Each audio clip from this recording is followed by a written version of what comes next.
My name is Mohamed Elmaazi, and this interview is part of the Peace in Kurdistan campaign's series of discussions on the topic of self-determination. Peace in Kurdistan was launched in 1994 and is dedicated to advancing the rights of the Kurdish people and achieving a political resolution to the Kurdish question. It has won the support of a wide array of politicians, academics, lawyers, journalists, and writers over the years. It was the first Kurdish solidarity group formed in Britain. You can find articles, analysis, interviews, video interviews, and lecture series on a wide range of topics as they relate to the Kurdish question, struggles for self-determination, and the criminalization of communities at the PIK website at peaceinkurdistancampaign.com. Our guest today is Rojin Mukriyan. Rojin is a PhD candidate in the Department of Government and Politics at the University College Cork, Ireland. Her main research areas include political theory and Middle Eastern politics, with a focus on Kurdish politics. These include the subjects of Kurdish liberty, Kurdish statehood, and Kurdish political friendships. Rojin has published in the academic publications Philosophy and Social Criticism, the Journal of International Political Theory, and Theoria, a journal of social and political theory. Rojin is also a researcher at the Mesopotamia Observatory of Justice, which you can find at mojust.org. That is mojust.org. Thank you for joining us, Rojin. Thank you so much for having me. So today we're going to discuss the subject of democratic confederalism, an idea of how societies can organize themselves, largely developed or perhaps originally developed by Abdullah Öcalan, the co-founder of the Kurdistan Workers' Party, also known as the PKK, and who is currently serving a life sentence in the Turkish prison island of İmralı. So let's start off with democratic confederalism. What is it? What is democratic confederalism? Democratic confederalism is formulated by the Kurdish political theorists and the imprisoned leader of the Kurdistan Liberation Movement, Abdullah Öcalan. Democratic confederalism is a libertarian project that is an alternative to the existing system, which is nation-state. In other words, democratic confederalism aims to overcome domination and hierarchy that is inherent to the system of nation-state.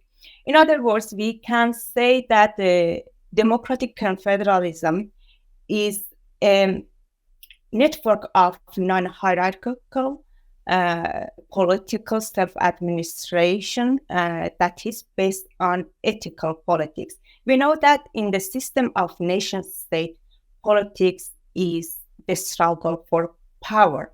But in democratic confederalism, politics actually is application of moral or ethic.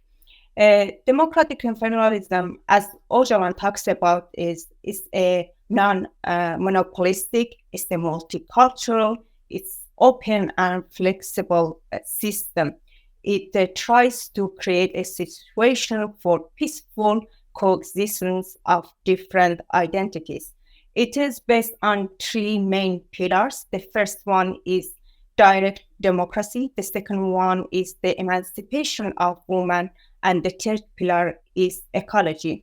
I go one by one to each pillar and explain what Öcalan means by each one. Perhaps we could get into the greater specifics in terms of women's liberation and emancipation and ecology in a moment.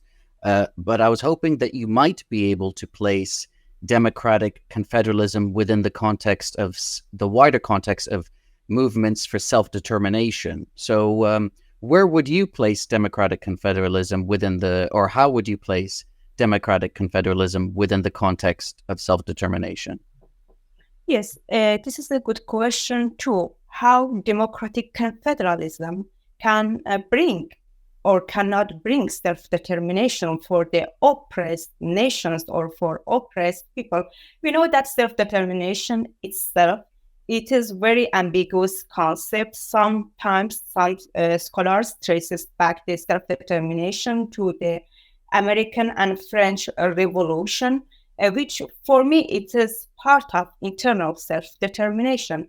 And we also know that since the beginning of the 20th century, especially after the First World War and after the Woodrow Wilson's 14 Points Declaration, self-determination became a legal right for the people. And after the Second World War, we know that self-determination became part of the Charter of UN. And the UN Charter basically says that the people have a right to self-determination. However, this charter doesn't specify what they mean by the people and who are the people and how these people can decide and when they decide and who will let them even to decide.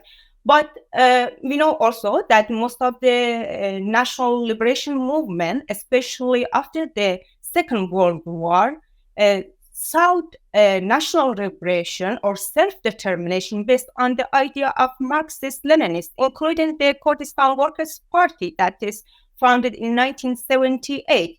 Based on the Marxist-Leninist idea, as Lenin says that a nation can achieve their national liberation through political separation of an alien nation. And this political separation cannot be achieved without the formation of an independent nation state. So we know that we see that many of the national liberation movement sought self-determination through the establishment of an independent nation state. However, since the 1990s, that the Kurdistan Workers' Party, PKK, went through a very fundamental change within the structure of the party, within the ideology of the party. They gave up the idea of nation state. In other words, for Öcalan, the nation state actually is the causal root of the oppression of the Kurdish people. And Öcalan argues that the problem cannot be a part of the solution. And we cannot liberate the society actually by creating a different nation state, because the nation state for Öcalan is actually the case for the society. And I want to emphasize one point here. From the beginning of the establishment of the PKK, the aim was twofold. The aim wasn't just to liberate the Kurdish people from external domination of the dominant state of the Kurdistan, namely Iran, Turkey, Syria, and Iraq, but it was also to liberate and to transform the Kurdish society. So to achieve both internal and external, to achieve both freedom in both sense, as external and internal domination. So now we see that Öcalan actually says that we can achieve self-determination not only for the Kurdish people, but for all the societies in Middle East and beyond Middle East through the implementation of the idea of democratic confederalism, which is based on a non-state form of governing and relies on the principles such as democratic autonomy, which is, again, different completely from the autonomy concept that is part of the idea of state.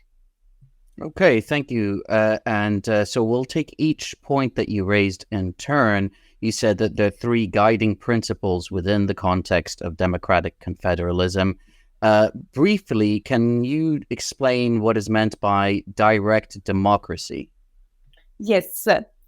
Before I explain what is direct democracy, I would like to say that in nation-state system, we have a liberalized form of democracy, which is a top-down democracy, or sometimes we call it a state form of democracy. It is a democracy that doesn't seek freedom for the society, but it actually is a way to form a government. In other words, here democracy can be understood as a form of government. But in direct democracy, we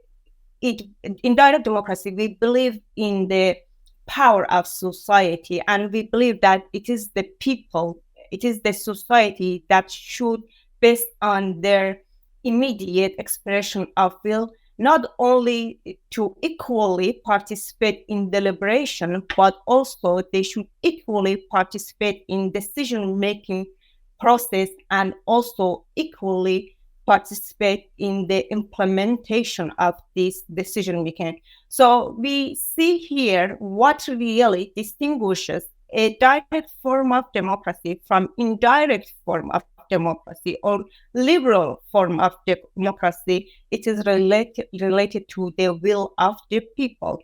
In direct democracy, the will of the people is not alienated from themselves, but in indirect democracy, the will of the people, it is diluted, I would say. The second pillar that you raised of democratic confederalism relates to women's liberation, women's emancipation. And so could you explain that and also explain the role of women in both developing the theory and implementing the practice of democratic confederalism? I think the main area that we probably talk about would be in North and East Syria. But just generally first, what is the role or what is the meaning of women's emancipation? Yes, the second pillar of democratic confederalism is the emancipation of women. In other words, the idea of emancipation of women, it's not a secondary or a sub-issue in democratic confederalism. And the three pillars of democratic confederalism actually should go in parallel to each other. And by the idea of the woman emancipation, Öcalan argues that the woman, in order to liberate themselves from the patriarchal nature of the society that capitalism and nation state actually enforce, that they need to organize themselves autonomously. So you mentioned the Rojava or the democratic administration of North and East Syria. There we know that women have their own autonomous organization parallel to mixed gender institutions. Women organizing themselves autonomously in every sphere of life, in administration, in politics, economy, and more importantly, they have their own self-defense unit. And in the mixed gender institutions or organizations in Rojava, we have a system of co-chair, which a woman and a man chairing all the meetings in every level of the society, from the communes, which is the smallest unit of the Rojava or democratic confederalism system, to upper level, which is in the confederation or federation system. So the women emancipation focuses on the autonomous organization of women.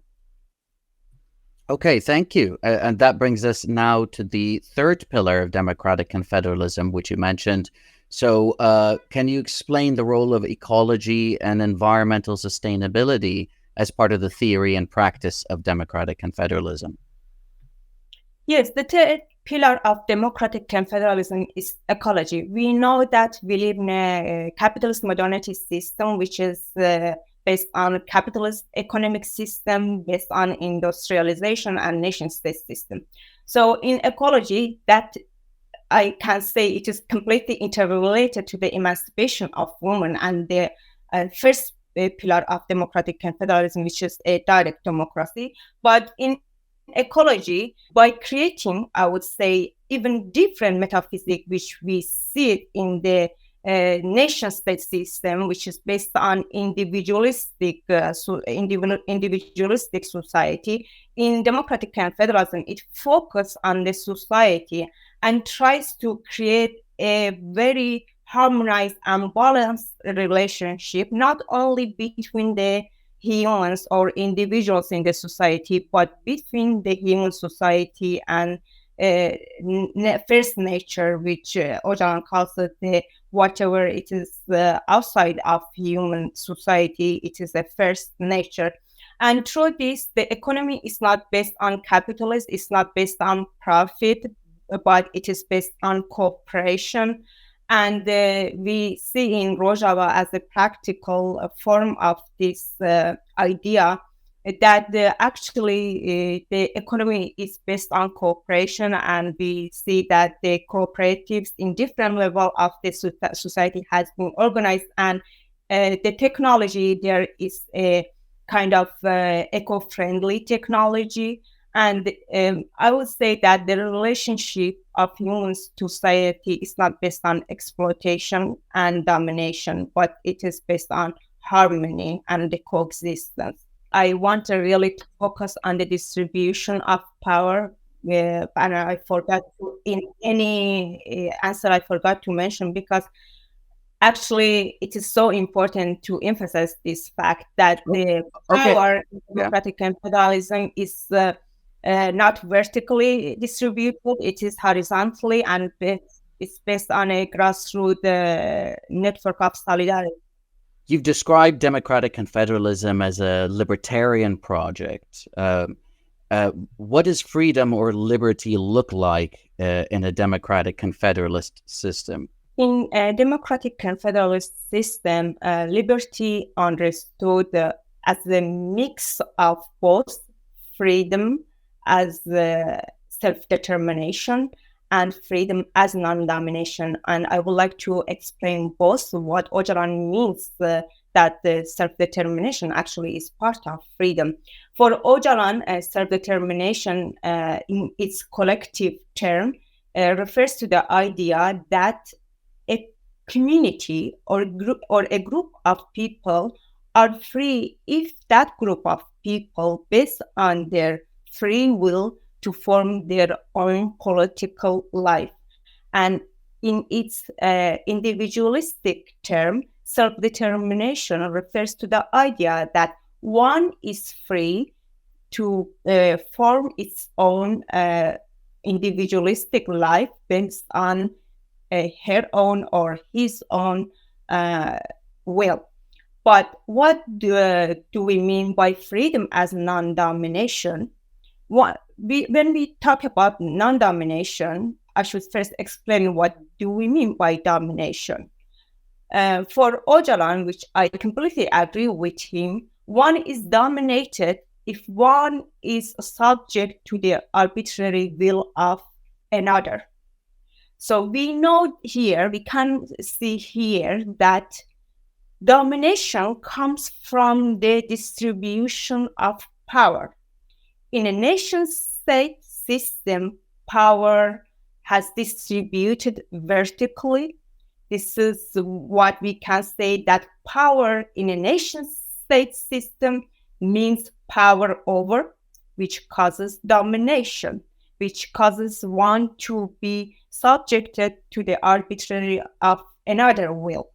But in democratic confederalism, we know that, especially based on direct democracy, it tries to distribute power horizontally. So if political power, especially the political decision-making power in a society, to be distributed horizontally and in a balanced way, it can solve the problem of domination that not only humans face it, also the nature also face this sort of domination.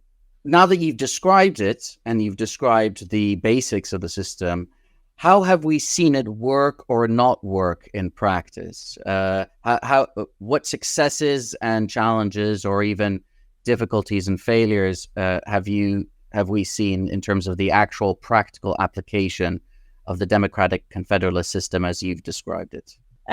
We can answer this question. We can answer the challenges, what is the challenges to the implementation of the idea of democratic confederalism, by referring to its practical example, Rojava. First of all, I know that there are a few criticism against the Rojavan democratic confederalist system, but I would like to first emphasize that we shouldn't forget that the Rojava revolution happened in the midst of the Syrian civil war, and it is a civil war that is still going on. And also we know that the Rojava, since the establishment of the idea of democratic confederalism, every day facing existential threats from ISIS, from Turkey, and from Syria, from Russia, and from, to say, the world.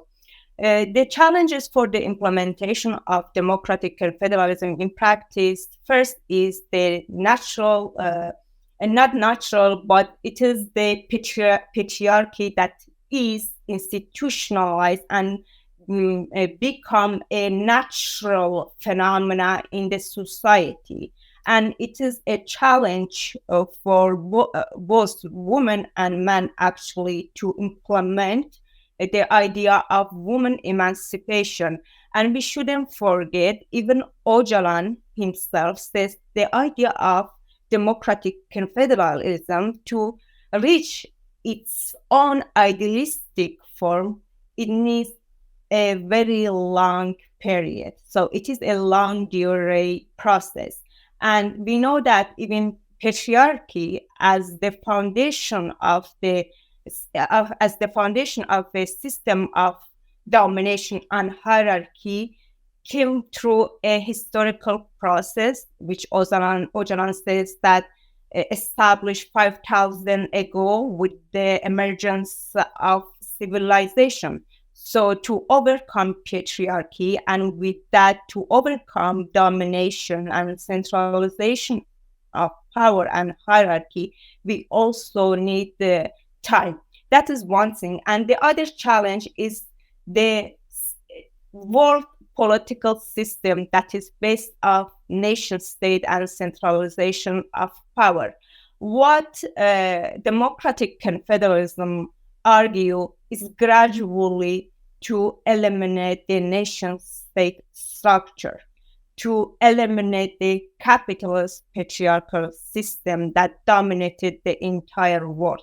So, of course, the global power resists this idea, and the top-down political power institutions always resist against this bottom-up structure. So the challenges are not, I would say, easy to solve them, but through the empowerment of the society, a society that is completely jailed by the nation-state system, a society that completely become a very passive consumer.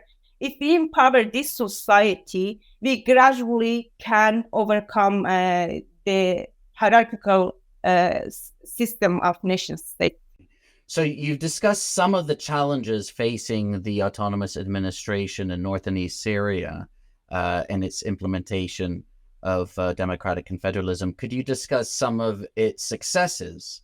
Because many people may not be aware of the successes, not only in the Kurdish heavy regions, in terms of where Kurds are represent a majority of the population, but now it also includes areas where Kurds are a minority. In fact, I would say, and you can correct me if I'm wrong, that the autonomous administration of North and East Syria now has a plurality of non-Kurds within that administrative area. So could you describe at least some of the successes in the implementation of democratic confederalism?